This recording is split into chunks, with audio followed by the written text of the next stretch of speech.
Hello and welcome to the channel. Hillbilly Military Modeling here, and we're going to be working on our Japan Ground Self-Defense Force Type 87 Recon Vehicle by Trumpeter in 1/35 scale.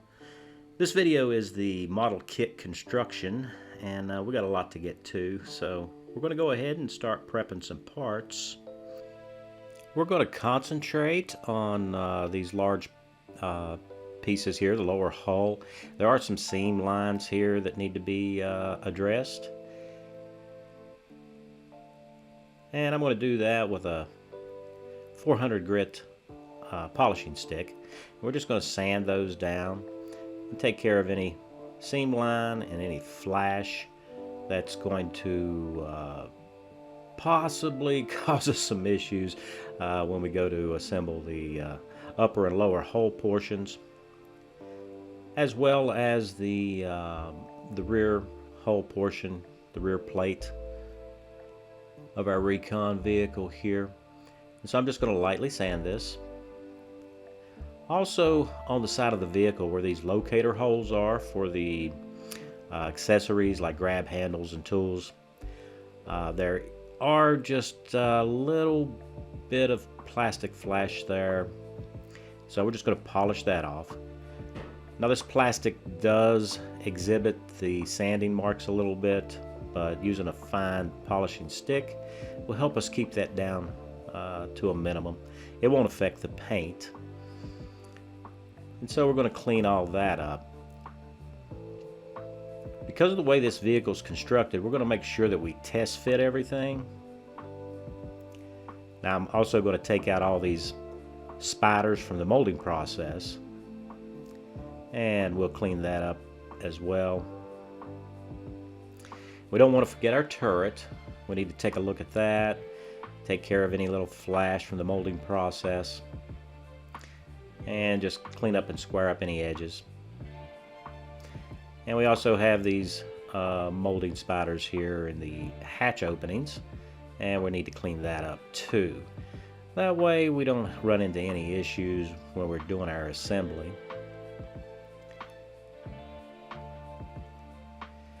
So I always like to fit the bottom section of the turret to the hull to make sure that we don't run into any issues where the turret doesn't want to fit or won't rotate, or Here I'm just using a thin jeweler's file and making sure that everything's cleaned up. And also going to make sure that everything goes together. I do some test fitting here on the turret just to make sure everything is going to go together, hopefully as planned, when we actually start gluing everything. We also need to make sure that we don't have any real issues here with this rear plate on the hull. I suspect that we may have to sand some of this and use some model putty to fill the gap. There shouldn't be a seam there. This is an all welded hull. But as you can see here, we do have a small gap, and there's also a hole at the top where the upper hull and the rear plate join. That'll all have to be filled, so we're going to kind of change up our assembly. We're going to skip through the instructions here.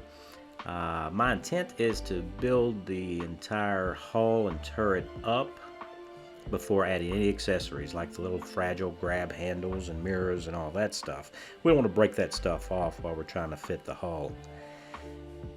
But before we can do that, we do need to attend to these transparent parts. Now these are our periscope lenses, and they're going to be really difficult to do if we do build up the hull first, so we need to take care of these transparent parts before we start assembling the hull.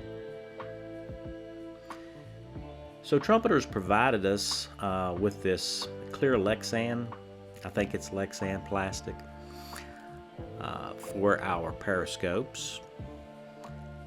And so I'm just going to use a sharp pair of scissors and trim out our lenses. That way we can trim it up. Now when they stamp these out, they don't punch them all the way through. And a sharp pair of scissors allows us to trim these up where we can get them to fit in their appropriate locations.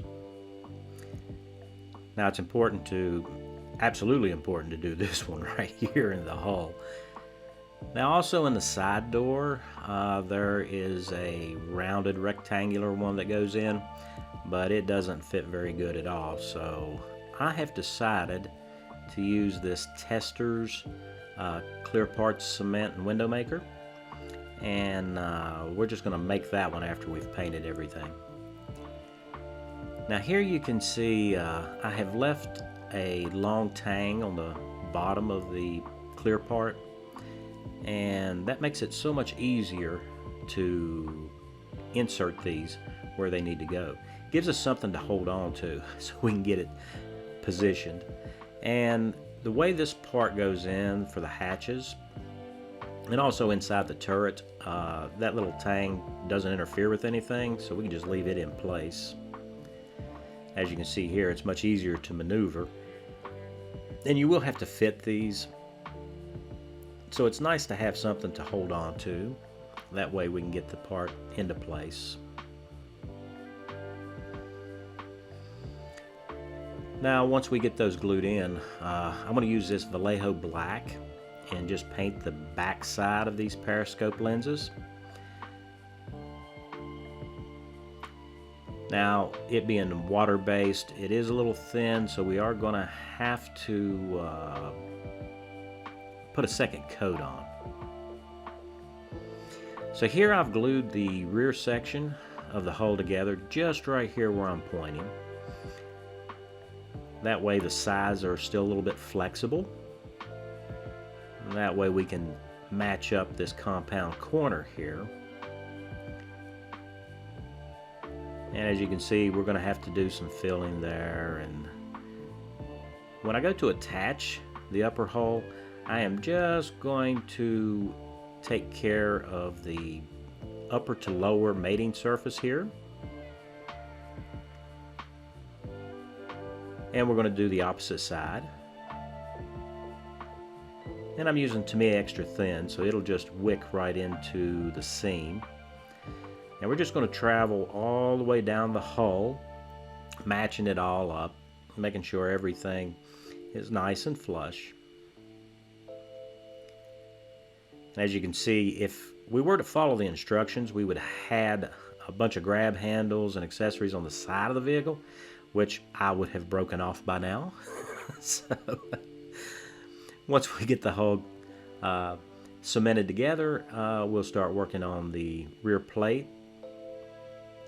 And this is the seam between the upper hull section and the rear plate.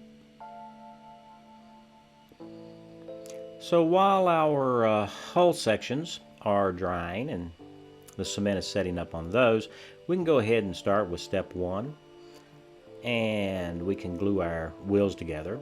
So these are two-piece wheels, and they do have locator pins. If I can line them up, there we go. And once we get them lined up, we can go ahead and use our Tamiya extra thin and just glue the two sections together. And then we can insert the front portion of our hub and wheel assembly. There we go, it just pops in. And we can just run a little bit of Tamiya extra thin around that. And then we're ready to insert the back half of the rim. And we'll do the same thing here. A little bit of glue to hold it in place. Now these parts do have a little bit of flash to clean up. Now once our cement's set up and it's dried completely, we can just sand this seam down with a polishing stick.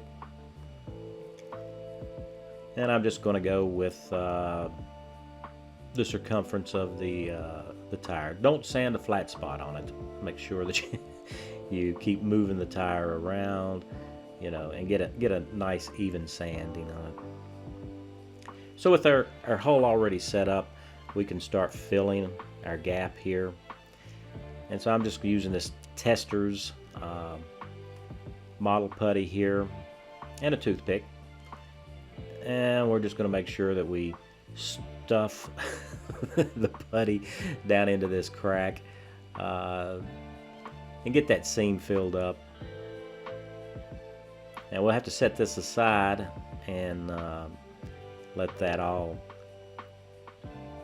dry completely before we start sanding.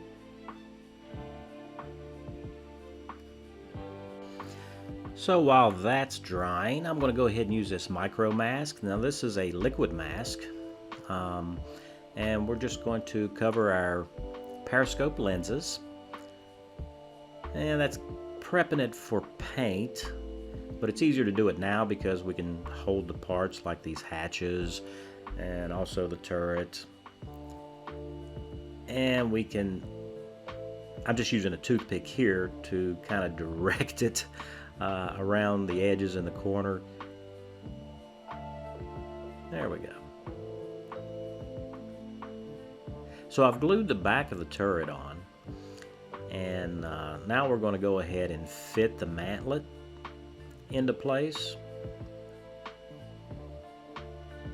Of course, there's just a little bit of flash on this. I just polished the sides of it. And we want to make sure that everything's going to work right, because we are going to have to do a little bit of filling on this turret, so we need to go ahead and glue it up.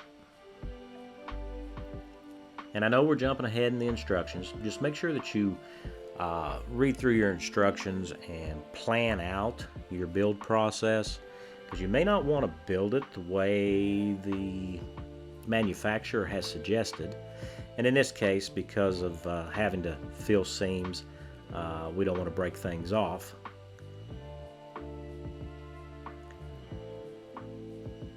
So we're going to go ahead and fill a couple of spots here, right on the front of the turret where the bottom section joins the top.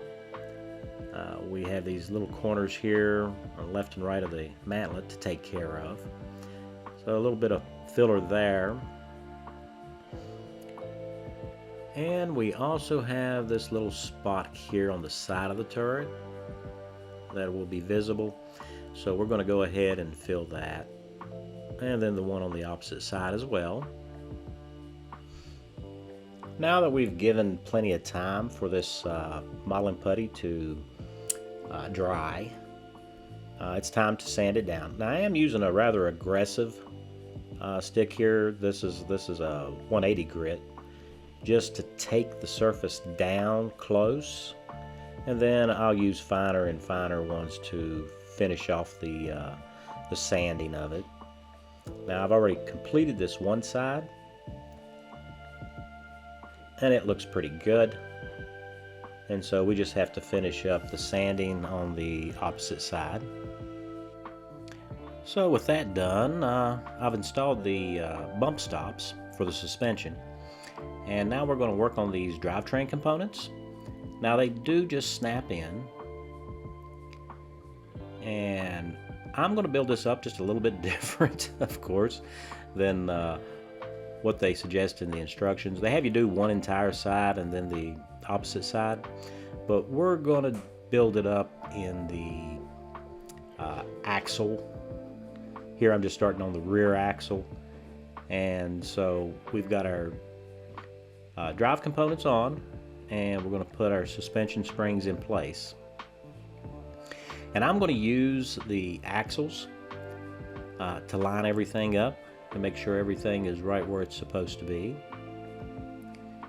And then we can just slide the spring assembly on to the other side. Now the metal axle will help keep everything lined up, and since we're using Tamiya extra thin here, it's not going to really stick to this highly polished metal axle. So once everything's lined up, we'll put a little bit of Tamiya extra thin on it to hold everything in place.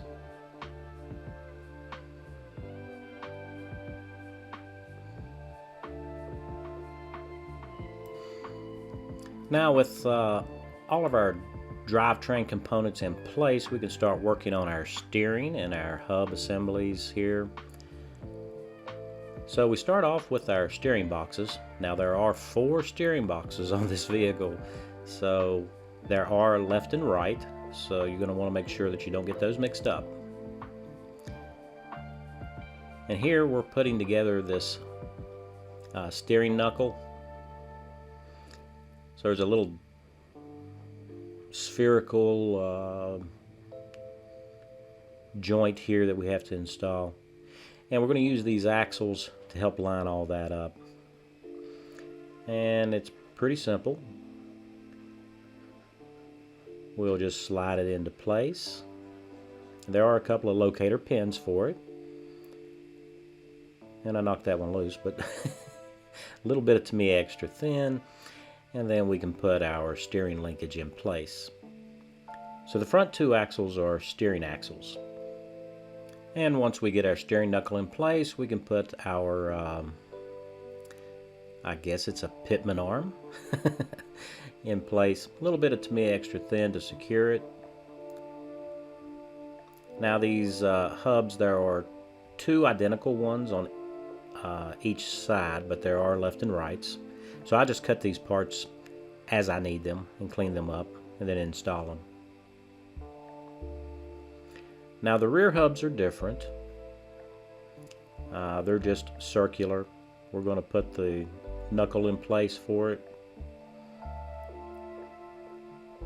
And pay close attention to your instructions. Make sure that you don't get these on upside down. And I know this because I put one on upside down and had to take it off.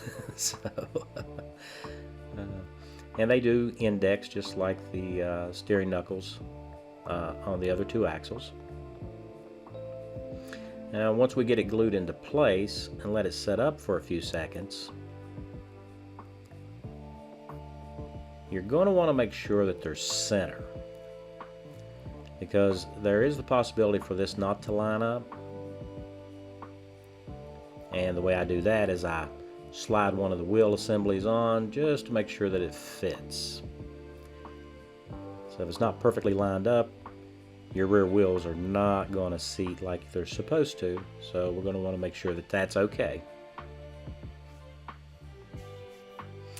So next up, we're going to start with a little bit of photo etch. Now I don't glue the wheels on yet. I leave those off. So Trumpeter's photo etch is really nice, but it does have the protective film on both sides. And we're going to cut out our license plate holder, because that is attached to the front. We will have to clean up these little burrs that's on the photo etch where we cut it free from the fret. And we're going to use some medium CA glue here, just 3 or 4 little dots here to attach that piece of photo etch. So there is a inscribed alignment mark where that goes. Just make sure you get it straight, and as you know, super glue sets off pretty quick, so you need to be fast. So now we're going to start working on the rear hull plate here. First thing I'm going to do is I do put the tail light enclosures or assemblies on, and that fits just like you would expect it to. And we do have a license plate holder here, and it does have alignment marks. Just put it on and line it up using CA glue, of course, and press it into place. So this basket that's on the back is made up of 3 parts. There's very little cleanup on it, and it went together really well. I didn't show you me putting that together because my fingers were in the way. You couldn't see what I was doing, but there's no issues there. And also we have some rear tow hooks, so there's brackets that need to be glued into place. Now Trumpeter provides us with some reflectors that are PE, and a little bit of CA glue, and you can get those into place. So now we can start working on the upper hull. And we're going to do all the major pieces first. So I start off with tools, and these go on pretty much as you would expect. A little bit of cleanup though on the seam lines, nothing out of the ordinary. A little bit of to me extra thin to affix those into place. Just pay close attention to your instructions. Make sure that you don't get things backwards, which I kind of did on the shovel, but it's not a big deal. That'll be our little secret. We can go ahead and attach our hatches.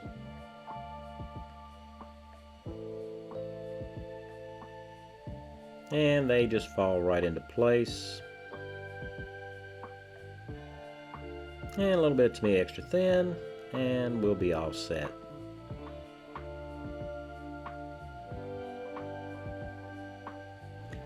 So with that done, we can start working on the opposite side of the vehicle. And so we have this shield that goes into place.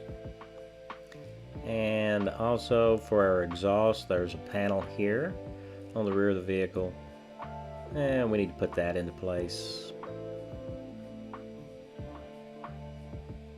A little bit of fitting is necessary on this part.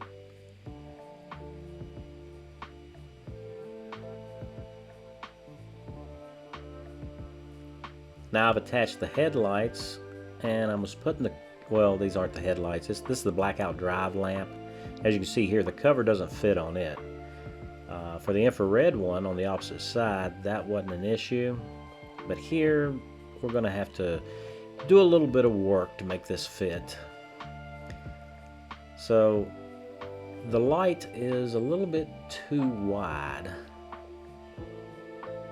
so I'm just going to polish down the sides of it until I can get that cover to fit. You can't see this anyway, it's inside that cover, but it's there. Now I need to go really lightly so that I don't break this off.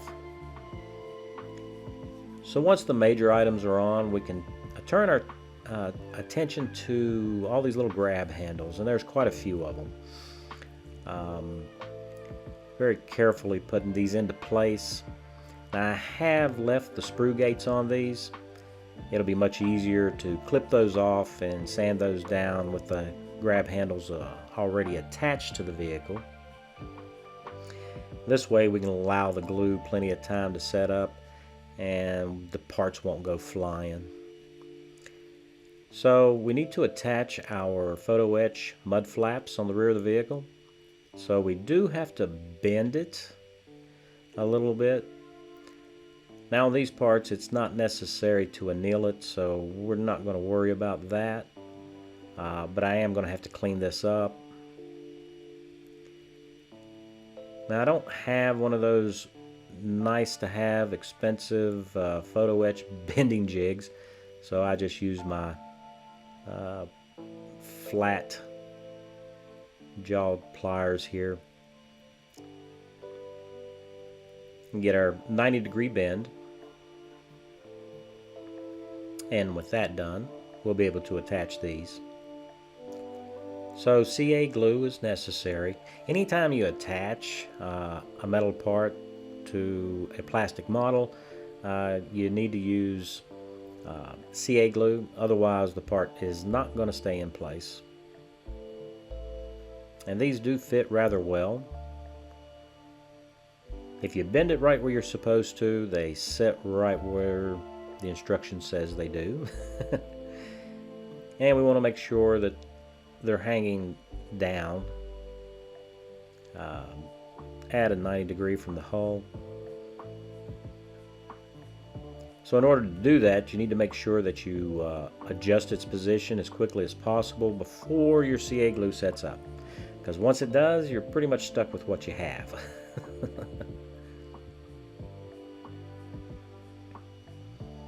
Now we can turn our attention to these front little fenders that come in photo etch. Just a slight bend on the end of it, and we do have a locating tab for it, and those glue up nicely. So these little fenders have a step, but I have to measure where to bend it, and here it looks like about 3 millimeters. So on the step itself, I need to locate exactly where I want to bend it, and it looks like right between these rows of diamond detail here, the raised detail. So I will go ahead and bend it there, and then we just super glue those into place. And it looks pretty good. So I just have to do the one on the other side. Now that's given us plenty of time for our grab handles to set up, and I'm just going to trim up the sprue gates that are on them, and I don't have to worry about grab handles flying around the work area. Now once we get all these trimmed off, we can come back in with our polishing stick and just polish that down nice and smooth. Just use a really light touch. We don't want to press on these too much. We don't want to bend them out of shape. So with that done, we can go ahead and turn our attention to our turret. And we're going to start off by working on these lifting eyelets that go onto the turret itself. And I do leave the sprue gates on these as well, and I'll clip those off and sand those down after everything sets up. A little bit of to me extra thin, and make sure the alignment's correct. And now we can turn our attention to our smoke grenade launchers. They don't really fit in the sockets that they're supposed to go in, so I do have to do a little bit of sanding down so that the square portion of the base of it fits into the brackets.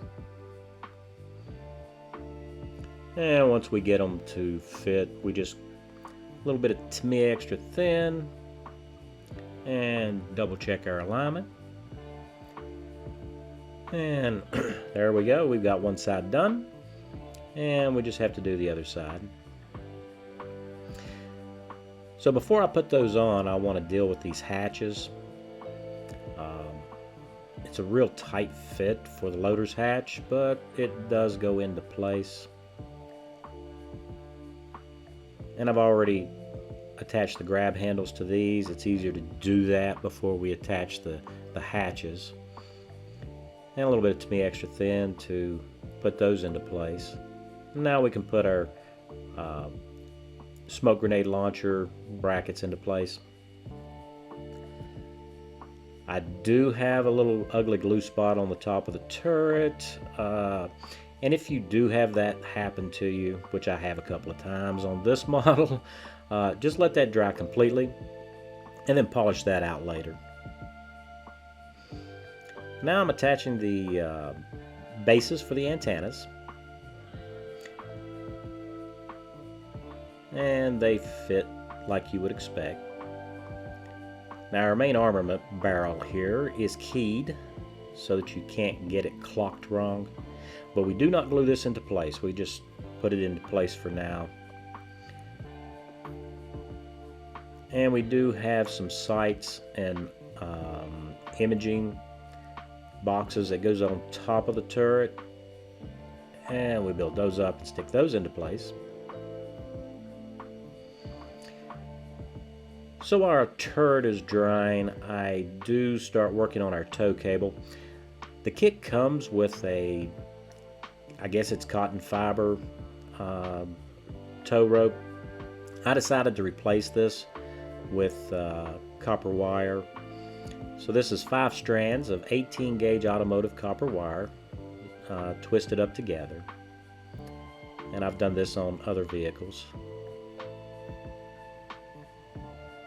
A little bit of super glue helps keep it in place. And since it is copper, we can bend it exactly where we want it to go. And just use a little bit of that CA glue. And try not to glue ourselves to the model. And here at the end, we're just going to snip it right off, right where it's supposed to go. And a little bit of CA glue on the end of it. And we can just slip it right into place. Now make sure it's seated before the super glue sets up. Now with that done, we can worry about these real fragile mirrors. We've saved these for last because we didn't want to break these off. So I'm using Tamiya extra thin here, and then I'm just going to prop it up. I'm using my glue bottle here to hold it into position and let that set up, and then we'll do the one on the other side. So a post-build review. I would say that this is a very nice kit. There is a little bit of cleanup that you have to do. I don't recommend trying to follow the instructions verbatim. You need to kind of prioritize what assembly step you want to do. Not recommended for beginners because of the photo etch, but if you're adventurous and you'd like to get into photo etch, this kit comes with some really nice photo etch. Now we haven't glued the wheels on, or the main armament, or the fuel cans, because we're going to paint the fuel can straps up separately, along with the headlight guards. Those will be glued on after painting because we have to paint the headlights and the turn signals on the front of the vehicle. But other than that, the rest of it is assembled. Now if you like this kind of content and you haven't subscribed, go ahead and subscribe. It doesn't cost you anything. Hit that notification bell. That way you won't miss a video. And the next videos, of course, will be the painting video. And if you like this particular video, please hit that like button. I'd appreciate that. And for all my subscribers, I really appreciate you guys. It's because you guys are watching these little videos that I keep putting these videos out for you, and I enjoy doing it. So with that, leave me a comment in the comments section. I'd love to hear from you. And as always, you guys stay safe, and I will see you in the next video.